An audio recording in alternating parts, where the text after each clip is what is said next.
Hey, everybody. Thank you for joining us today. Appreciate the time as always. We have a lot of international people on the call as well, which I really appreciate. It's an exciting time right now in a lot of ways with everything happening in the world. Obviously everybody's still trying to put out content in the most effective way possible and the safest way possible, but a lot of things happening in our world, including tonight's NXT show, which will be extremely good. You've got Finn Balor and Velveteen Dream, Johnny Gargano versus Ridge Holland, both matches for a spot in the North American title ladder match on Saturday at NXT TakeOver 30. Pat McAfee will be on the show confronting Adam Cole tonight, which will be, I would imagine, verbally explosive and should be very good. But it leads us all to NXT TakeOver 30 on Saturday, and it's hard to believe that the first takeover was May 29th of 2014 from Full Sail. Ironically, here we are back again at Full Sail, but in the meantime, we've done major arenas sold out across the board, from Brooklyn to London to major events in Japan and everywhere else, and it's been amazing to see that growth since the very beginning. And I think I had said probably on one of these calls in the very beginning that if the success up front was one thing for me, if we were still doing this, 5-6 years from now, then I would feel happy about it and feel like we succeeded. And I feel that way. I feel like here we are, again, hard to believe, NXT TakeOver 30, the excitement for the talent, for the fans, I believe still feels just as big, and people are buzzing about it. And when you look at the card across the board, it's easy to see why, when you have moments like the rivalry that has built for a couple of years between Adam Cole and Pat McAfee, who, Pat McAfee, a very interesting personality coming out of the football world, but having a very clear interest in this industry, in being part of the WWE and the sports entertainer, and has made that very clear. Anytime you bring in somebody from the outside, it's clear why you are doing it. And if you want to look at Pat as somebody from the outside, it's clear why you're doing it. There's a lot of press around it. ESPN Get Up and all the press that comes around it, and all that opportunity to bring in fresh eyeballs. Same point in time, you have a lot of purists that run the risk of saying why. And I believe that Pat will show you why. I truly believe that. This is not a one-off, he'll do okay, he'll do a little something. This is Pat McAfee showing the world why he wants to be in this and why he wants to do it, and there's no better person for him to be in that ring with than Adam Cole, and I think they're going to shock a lot of people and open some eyeballs. This is a big sleeper match for me of what is going to be in this, and it's going to be one that you don't want to miss.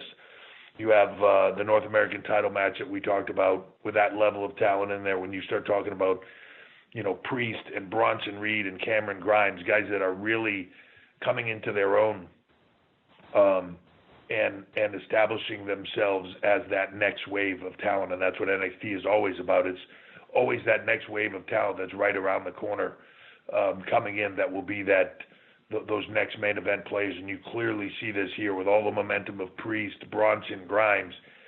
It'll be spectacular. Io Shirai, for me, arguably, and certainly one of, if not the best in-ring female performers in the world right now. She's always had that ability, and she's really kind of sort of come into her own character-wise and everything else.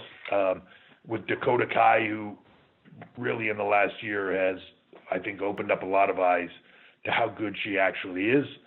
And then, to me, the one that I can't wait to see, and that's been building massively and just has that big fight buzz, aura, and feel, is Keith Lee, coming in with all the momentum in the world, the greatest probably 2019 of anybody, all the momentum in the world, coming in as double champion and relinquishing the North American title, but just having that NXT banner to face the unstoppable so far, Karrion Kross, the aura around this one to me is on par with anything we've ever done, and the anticipation is high.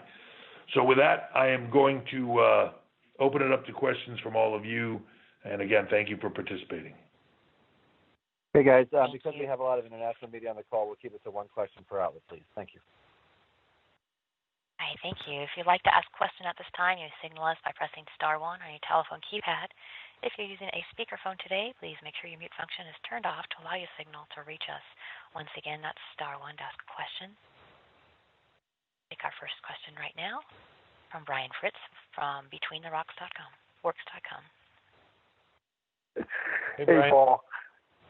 So we know WWE is moving to Amway Center for the ThunderDome presentation, but NXT is not going there. What went into the decision to keep NXT at Full Sail, and will there be any upgrades to the presentation of NXT similar to what we'll see at ThunderDome?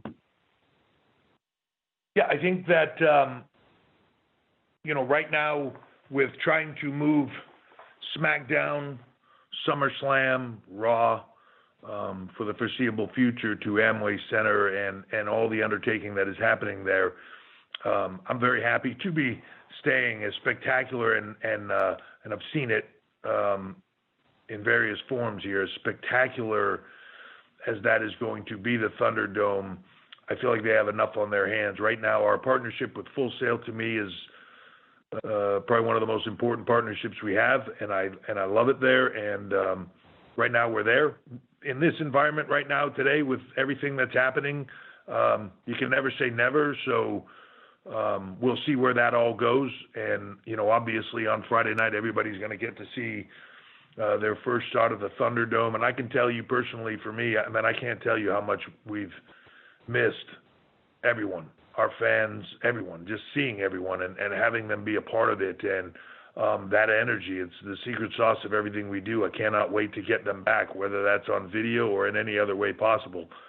So the sooner we can do that, the better. And that's for every single thing we do. We are WWE fans are everything to us. So I look forward to that. But for the foreseeable future, staying in Full Sail, or at least for the immediate future, is where we're at, and we'll see where everything goes. Again, we're figuring all this out just like everyone else is, day by day, and where we can do things to the best for our fans, the safest way for our performers and crew. That's what we will do. Next, we'll move to Jason Powell with ProWrestling.net. Hey, Paul. How are you? Hey, Jason. I'm good. How are you? I'm doing well, man. Thank you. You mentioned in a CBS interview that the allegations made against Patrick Clark were looked into. There's an online accuser who seems to offer some compelling evidence, and he said that no one from the company has reached out to him. Nia Jax has also had some online negativity in response to what you said. Can you talk about the investigative steps that you guys took? And for that matter, is anyone going to reach out to this accuser? Did you consider this matter closed, or is it still open? So obviously we take all of these things very seriously. Allegations, misconduct of any nature, we take very seriously. I'll stand by what I said on CBS. We looked into it, didn't find anything there in the manner that what we were looking for, and we've moved on. But it doesn't change the fact that we take it seriously. If there's something else there, we'll look into it. That goes across the board for anybody, but we've already talked about it, so I'd rather just move on to other topics. Thank you.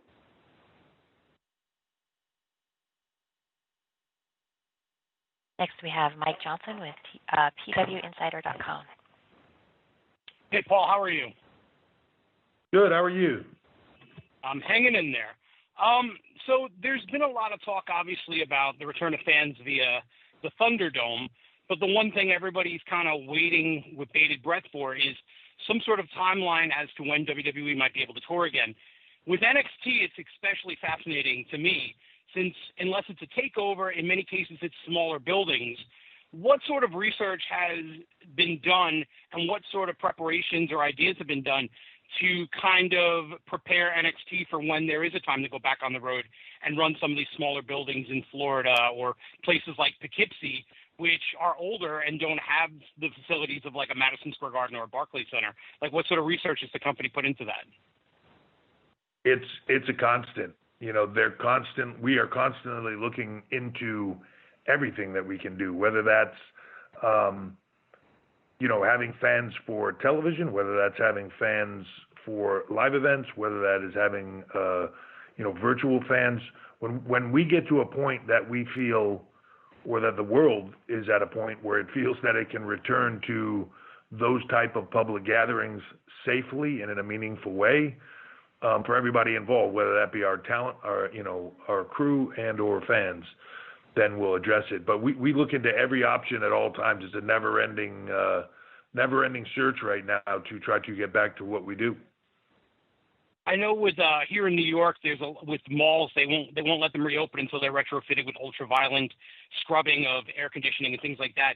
Is there possibly technology that you guys are tracking down that maybe you can take on the road and add to the road crew in terms of bringing things into some of these buildings to assist with the environment? Yeah, look, as I said, we're looking into every conceivable avenue, and it includes everything. So, the science that backs all of this up, the products that are out there, you have to look into. They have to be legitimate. So we look into everything, and when something comes up that we feel that we can do this in a reasonable manner, and that is safe and foremost for everybody involved, then that's what we'll do. All right. I really appreciate the time. Thanks, and hope to have a good show this weekend.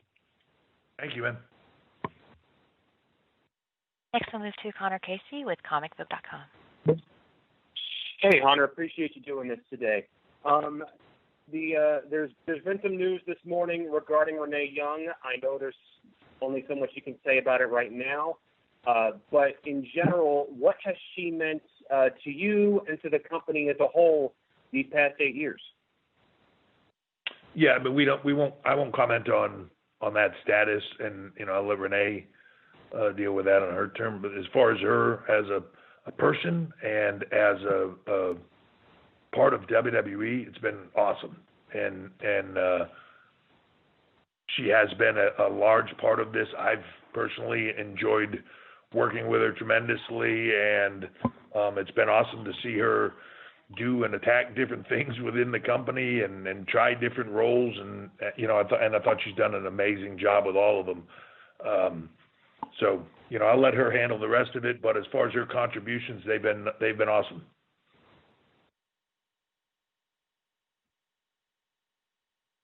Okay, we'll move next to Tony Maglio with The Wrap. Hey, Paul. Thanks for this.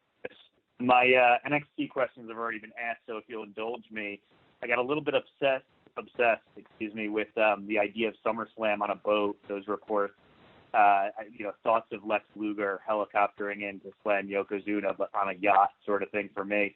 I'm curious if you could tell us how realistic of an option that ever was, if you guys looked into it, and ultimately, as much as I think the ThunderDome idea is awesome, why no SummerSlam on a boat? So every option was looked into. I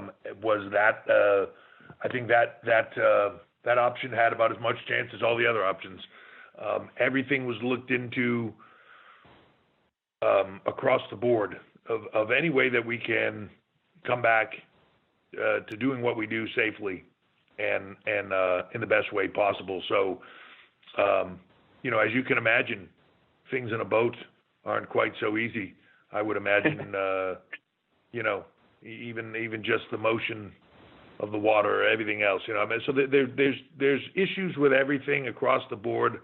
I think that when you see the ThunderDome concept, when you see SmackDown, when you see SummerSlam in that environment, I think you're going to understand why we went in the direction we did. It's spectacular. I think it's different than anything anybody else is doing out there, the level of it. I think you have read or heard stuff that Kevin Dunn has said about it. One thing about Kevin's team They never cease to amaze me. So usually when they tell me something is going to be spectacular and then I see it in person, I'm like, wow, you completely undersold it. So, I think when you get there and you see it, you will understand why we went in the direction we did. Because even if you did it on a boat, there's no fence, there's nobody there, and I think so that weighs in as a factor as well. Thanks, Paul. Have a great show. Thank you.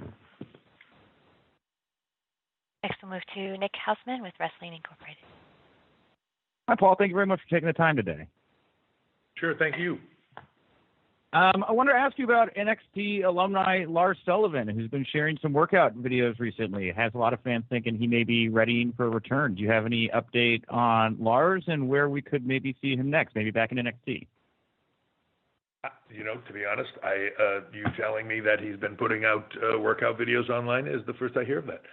So I have not seen those. I, to be honest, don't have an update on that. Oh, okay. Well, then, yeah. Can I ask a quick follow-up then, real quick? Is that all right? Yeah, no, you can actually ask a question. Since I didn't have an answer to that one, go ahead and ask another one. No, that's fine. Another question I had was, there's been reports that Randy Orton's been interested in working with several NXT talent. I mean, obviously he's on a tear right now. Has there been any talks of bringing in Orton to work with NXT, kind of like Charlotte did? Yeah, I mean, look, there's always conversations around stuff. Whether it's people coming down to NXT, whether it's NXT talent making a shift there and doing something there. There's always conversations, but when you're doing 7 hours of live content every week and dealing with it in this environment where that at any given moment things can shift and talent can move or not be available or whatever, it's a domino effect. So changing things and trying to build in things to different days is very, very difficult and a lot more challenging than people would think. So while those options are always there and always discussed, getting them to fruition at this point in time sometimes is a little bit more difficult. But I can tell you this, Randy's a little bit more public about it, and puts it out on social and things like that. But I field calls all day long about talent wanting to do something in NXT and vice versa. So there's a constant there. People see talent. I know it from my end as a performer. When you see talent and you see somebody that's really good and it piques your interest, you think, "Oh, I'd like to work with them." And that's what Randy's doing. Okay, cool. Thank you, Paul. Best of luck this weekend. Thank you. Next, we'll move to Dave Meltzer with Wrestling Observer. Hey, Paul, how you doing? Hey, Dave. I'm good. How are you? I'm good. Yeah, I was going to ask. Actually, almost everything I had in my notes has already been asked. But one thing, you've been doing TV now, pretty much live, but every week for about 10.5 months.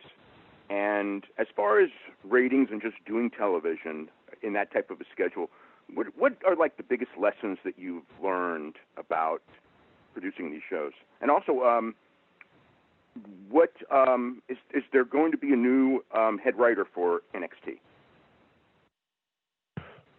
So as far as the writing of NXT goes, we shift around a little bit as things happen. I won't necessarily comment on people that aren't necessarily talent for us, but we have a team that works with NXT that includes Shawn Michaels and Brian James and myself. So it's a group, and the ideas all go through that. So it's really business as usual for us. As far as lessons learned, yeah, I mean, look, there's a dramatic difference between doing tape television, doing live television, doing 1 hour of live television versus 2 hours. I can tell you that 3 is exponentially harder than that. There's lessons everywhere. I think the biggest difficulty for us has been in this time frame is just the shifting of everything. COVID has really made doing all of this in a way exponentially harder You have moments and times where things change at nobody's.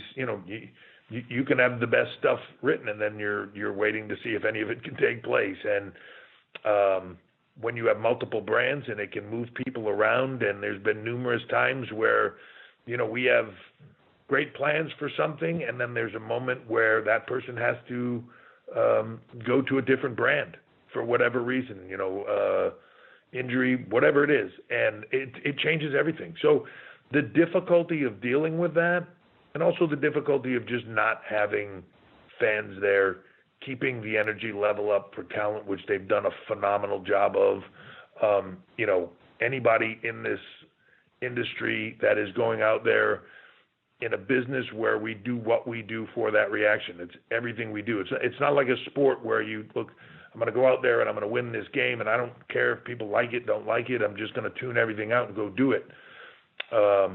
It's the exact opposite of that, and you're doing everything for that reaction, and that reaction isn't there, or is very small, or is very few people, whatever that is. It changes the game dramatically, and keeping talent, especially young talent that aren't necessarily used to that, and you've spent a lot of time teaching them to work towards that crowd and that performance level, and then it all changes for them. So that aspect of it has been incredibly difficult. But I'm really happy with where we are. I'm really happy with everything we're doing, the talent's level of engagement, talent's level of, and I think for the most part, when I look at our roster, I see all the success at the top, but then where I'm even more excited is in the middle of all the people that are coming into their own in this extremely difficult environment and still knocking it out of the park and becoming something more every single week. You see the depth of our women's division, you see the depth of our roster across the board in NXT, and that is exciting to me. And what's also very exciting to me is being able to get back to training, because we haven't really been able to do that in the environment that we were in. TV is one thing, getting them in a ring to train and have that level of strength and conditioning and training week to week basis. We haven't been doing that, and we just got back to that. We have a secondary facility that we're using with everybody moving out of the PC. That'll come back into play. So, now for us to be able to get everybody back into, the day-to-day improving. They've been sitting in some manner in neutral for 6 months, and we do everything that we can to help them continue to improve. But it's virtual. It's us just talking to them. It's not in there doing it, and that's really now, I think now it's a different game, and now we can get back to doing what we do in that manner safely, testing everybody, doing everything we can to make them stay safe. But that part of it is very exciting. Thanks. Have a good show. Thanks, Dave. Yep. Thank you very much. Next we'll move to Sean Ross Sapp with Fightful. Hey, Sean. Hey, thanks for taking the time. We've heard about maybe some mentalities and processes in the past about wrestlers going from NXT to Raw or SmackDown. How has that changed since you all landed on prime time on cable TV? Because I'm sure it's nice to have some of those wrestlers move to Raw and SmackDown, but you all also have your own prime time 2-hour TV slot to worry about now. Yeah, and that definitely has changed that mindset, right? Where there's different protocol and procedures around, hey, we'd like to move this talent, we'd like to do that, and you'll see that coming up in the draft and later in the year, and you definitely have to think about it a lot more and think about those changes. But I think long term, it's better for everybody. It's the opportunity to somebody wears, has their run in SmackDown or their run in Raw, they can come back and totally change gears in a brand that feels totally different with a bit of a different style in NXT. Maybe refresh and go someplace else to get a fresh coat of paint. Maybe they're doing something that didn't work. Maybe they want to try something completely different.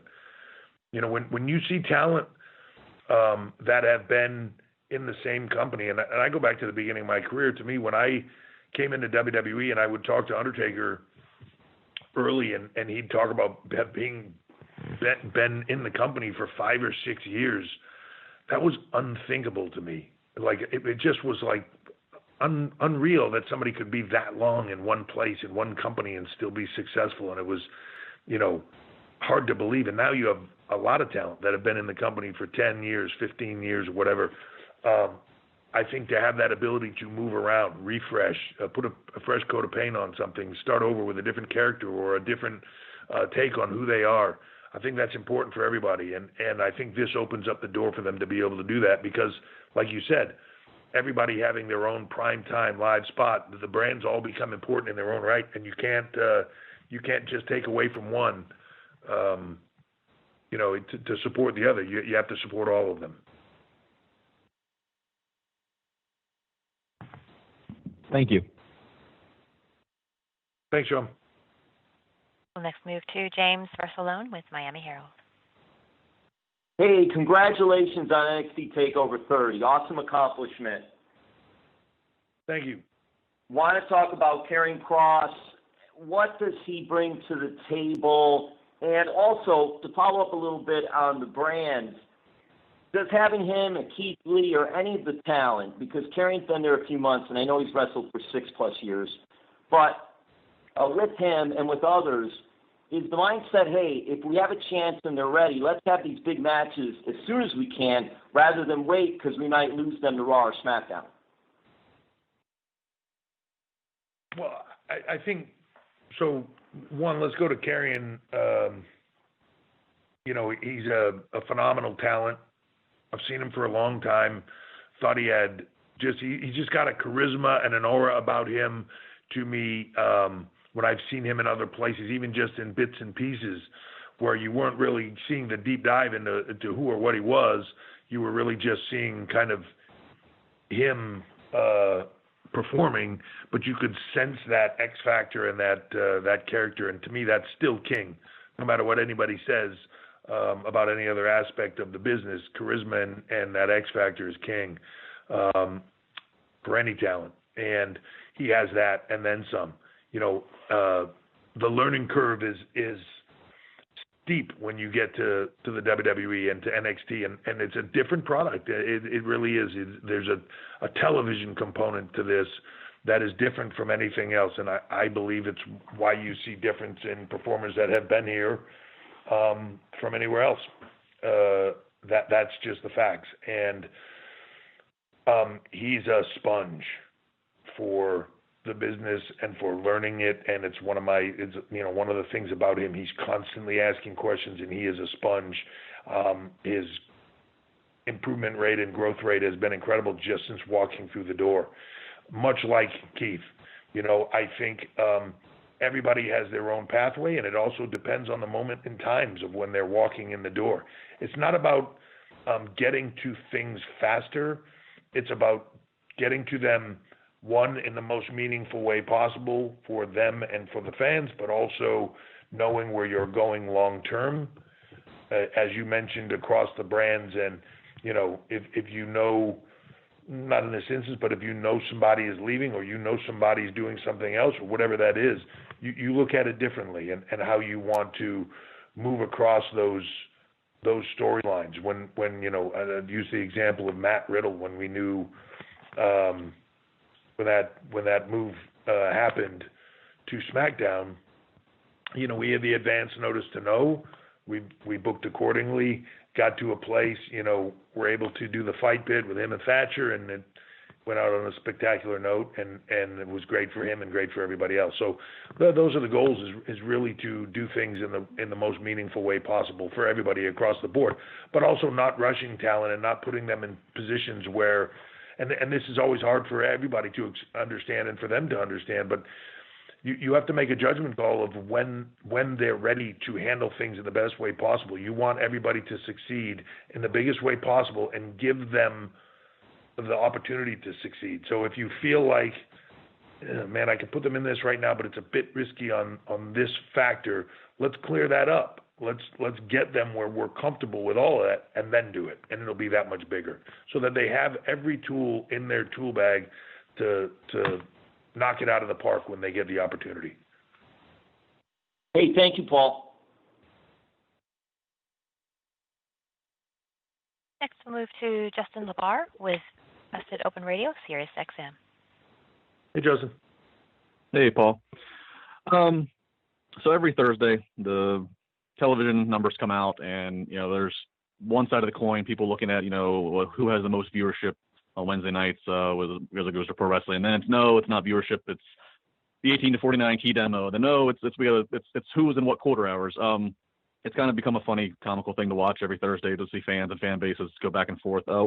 Where do you stand? What do you interpret? What are you focused on? What do you deem success? Well, I'm focused on NXT, really, and it's a funny thing because you see all the chatter and you see people arguing and they're like, geez. I guess for a lot of people, it's a part of that argument and that level of engagement. I mean, thank God they do. They're interested in the industry and the product and everything else. So the arguments about it are passionate and, as you said, entertaining. At the end of the day, for me, it's about our product and our fans. We put out the best product we can. You hope fans enjoy it, and you hope they want to watch. And that's really what you do. And if you're putting out a great, fun product and fans want to watch it, phenomenal. If they're not, then you got to rethink it, and you got to go in a different directions. We look at the breakdown of things much differently. Obviously, you want the shows to be successful, but you're looking at the numbers and what worked, what didn't, why, little trends of different things between.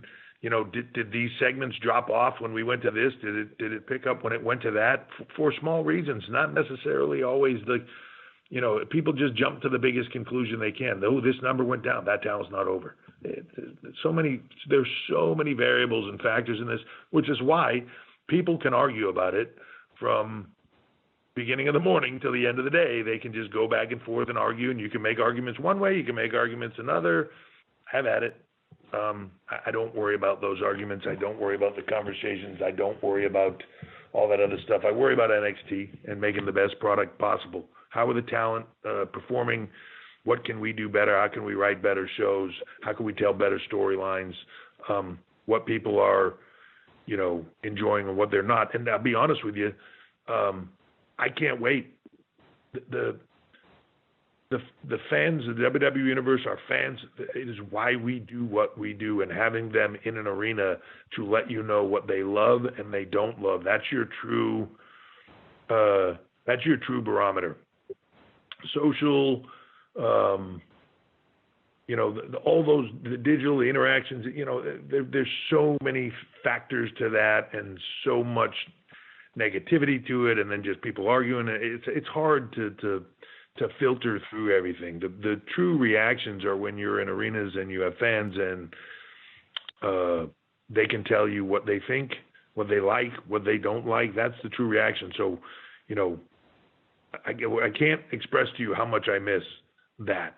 Years ago we put out the video where Daniel Bryan walked into the empty arena. Who would have ever thought, right? And to some degree, that's where we are. Cannot wait to get them back and let them tell us so we can deliver to them exactly what they want.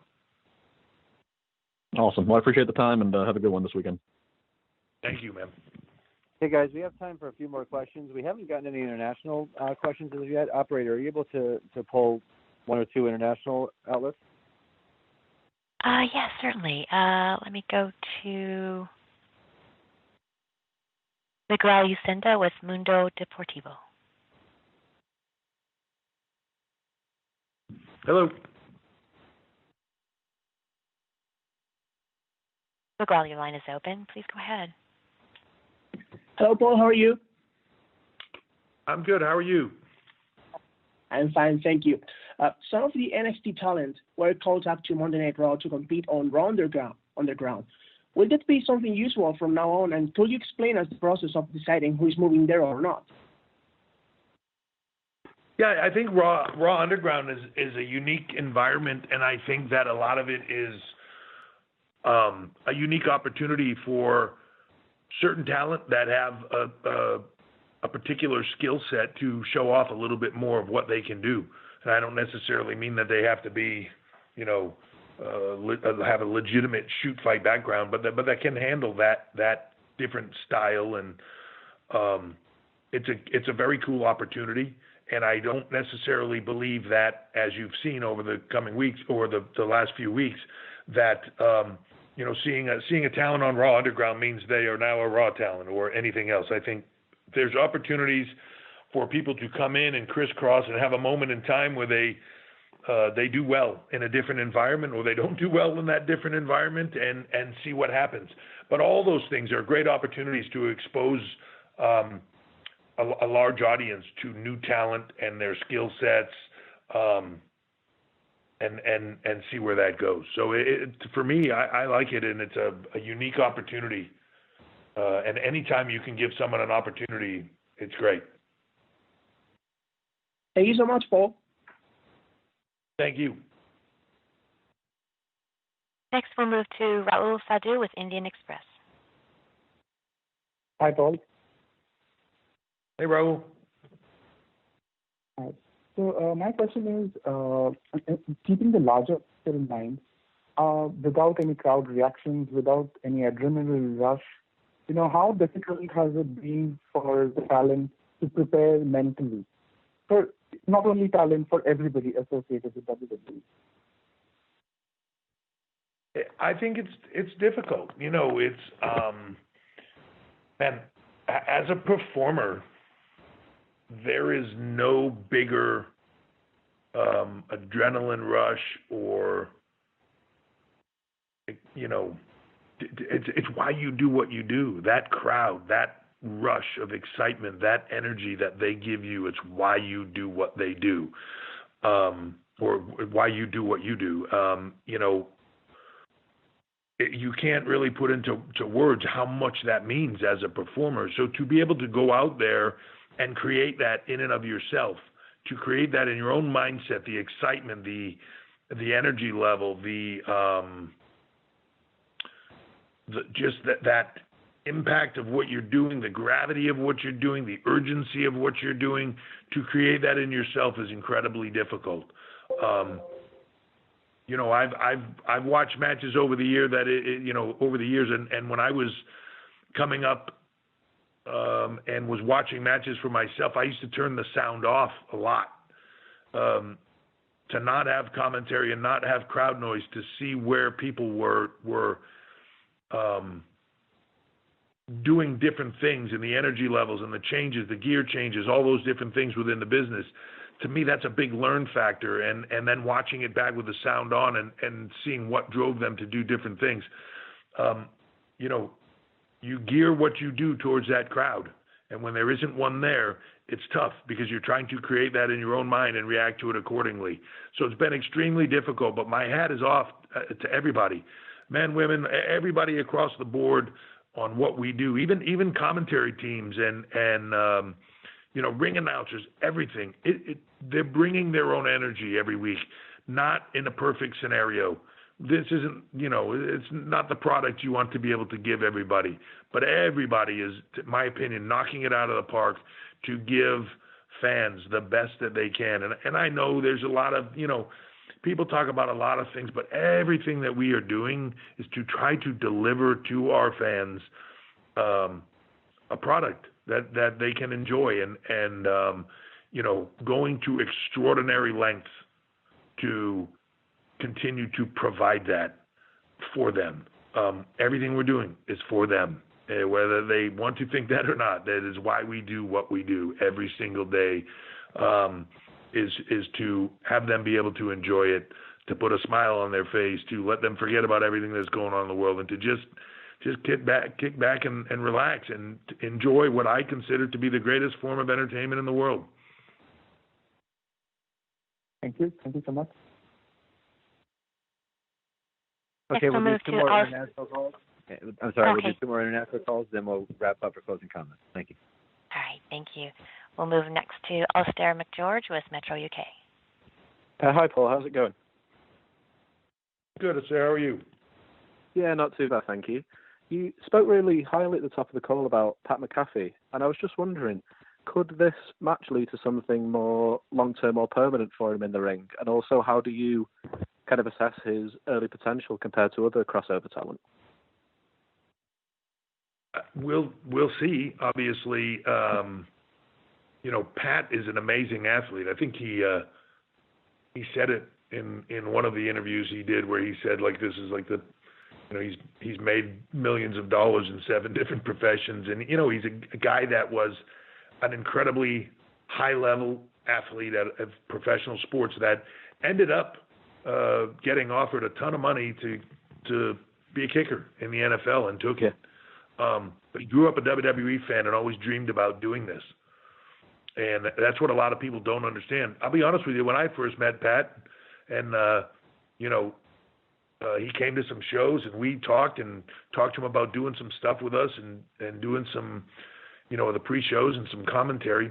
I didn't understand his level of fan, that he grew up being. I didn't understand his level of desire to actually do this and to not only, he wasn't looking to come in and just, I'll just be a little part of it or something like that, like a celebrity. So he was looking to come in and be a WWE superstar. He was looking to have an opportunity and an avenue for that. Here he is. We'll see where that goes. I can tell you this: I've seen a video. I've watched him train now. He's a natural. He is athletically gifted in a way that very few people are. And, that's for the last however many years, not even counting my in-ring career. It's just watching talent, right? And through the process of recruiting and everything else, seeing people, I see very few people that come in as athletically gifted as he is. On top of that, even if you didn't know that, you go like, wow, his charisma and his personality are off the chart. His gift of gab, it's getting him to stop talking. That's the issue, not getting him started. He all the tools are there. What he does with them is on him, right? So where this goes, I can't 100% say, but the reason I'm putting him in that spot, the reason why he's doing this with us in NXT, where the level of performance is what matters, and the scrutiny will be different, right? That there's a reason why he's doing it there, because I believe that he has that skill set and the ability to do it. Now, that being said, he's working with probably the most gifted guy, or at least one of, for sure, but maybe the most gifted guy on our roster. And if I was going to say, who would I say can pull a great match out of anybody? It's Adam Cole. So I'm looking forward to this being spectacular on both their sides. I know they both want it to be, and I think you're going to see something special. Where that goes, it also depends on Pat. He's got a lot of irons and a lot of fires and a lot of opportunity out there. But I know he's very hungry for this and looking forward to making this something special. Fantastic. Cheers for your time and good luck this weekend. Thank you very much. We'll move next to Nims Azur with SEN Radio Australia. Hey, Nim. Hey, Hunter. How's it going? I'm good. How are you? I'm going fantastically. Really gunning for NXT this weekend. I want to focus on one talent that we in Australia have had our eyes on for a long time, and I know that you've had your eyes on too, considering the amount of Aussies that are in NXT. But Bronson Reed, he's going to be in a ladder match for the NXT North American Championship. This is probably one of the biggest matches for an Australian superstar since Buddy Murphy's original run in NXT. What's your thoughts of Bronson from what you've seen? Because he doesn't look like your prototype sort of superstar. He's a very different looking cat, but what are your thoughts when you first saw him and how he sort of progressed from day one in NXT to where he is before his takeover debut? So I love it's funny you say, like, he's not the prototypical look or whatever. Like, that's what I love about it. It's not the same. Like, I love the differences in everybody and not looking for one model, not looking for one model of what people look like, talk like, how they perform in the ring. We want them to be themselves and do their own thing. But it's hard when they walk through the door. There's a preconceived expectation of what we're looking for sometimes. And as much as you say, come on, let go. I've seen you do this before you came here. Let go and be yourself. It's hard to get people to do that because they believe they know what you want and what everything that's being looked for. There's a lot of factors that go into this. Intimidation factors of walking in the door, performing on a different platform, leaving home, coming into a completely different country, different world, all those things, they were all factors in people's success rate and their speed. But at the same point in time, while he's had every tool and gift there, you want it to be when he is ready to be able to utilize all those things and be able to succeed in the biggest way possible. So if he's uncomfortable, if he's not quite there in his own mind or whatever that is, you give little bits and pieces and see how it goes. He's there now. He's ready. It's amazing to me. It's funny. There's another guy that a similar thing. Keith Lee and I were talking about it the other day, and Keith, he was in the ring doing something, and Keith and I looked at him, and Keith said, "Man, I'm so proud of him. Like he's really come into his own in this brand, recently, and it takes a minute for you to realize that, I think, and everybody has their own time frame of that, but then to come into your own in the environment and really become comfortable with it. I go back to the story Stone Cold Steve Austin used to tell all the time about, Vince standing at the curtain and watching somebody work and Steve putting him over, and then Vince saying to Steve, like, yeah, I really hope that guy, I hope he gets over. And it dawning on Steve that what he means, I'm going to give him the opportunity. Let's see what he does with it. That's what a lot of this is it's about that opportunity and what can you do with it. And, for a guy like Bronson now, as he's getting that opportunity, man, he is just knocking it out of the park every single week. And, his future's bright. To me, it's can't say enough good stuff about him. And I'm excited this Saturday. He's one of those guys that, at way up into the 300-pound range, climbing an 8 or a 10 or a 12-foot ladder, and it's not the climb, it's the coming down part that gets a bit skiffy. But he can do all of that stuff. So where usually you look at the smaller guys and go, oh my God, there's going to be a bunch of crazy flips and all that stuff. You look at him and go like, yeah, but there's going to be a 400-pound version of that.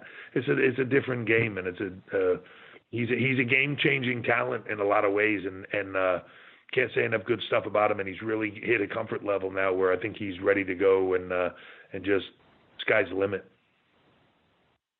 Well, on behalf of Australia, we love how well you've been looked after our talent and superstars there, and we got plenty more if you need any. But thanks so much for your time, and fingers crossed we get to see you on our shores at some point in time. Yeah, hopefully we'll be there soon. I know you guys are a little bit more open. Hopefully we'll be there soon. But just so everybody there is aware, Australia is one of my favorite shopping places for talent. So look forward to being there soon. We'll keep that in mind. Thanks, Paul. Thank you. All right, folks, that'll wrap up today's conference call. I'm just going to turn it back over to Paul for some closing comments. Yeah, I want to thank everybody for the call and the questions, all of it. Having this ability for all of you to have an open door policy on the questions and everything like that for me is very meaningful, and thank you for doing it.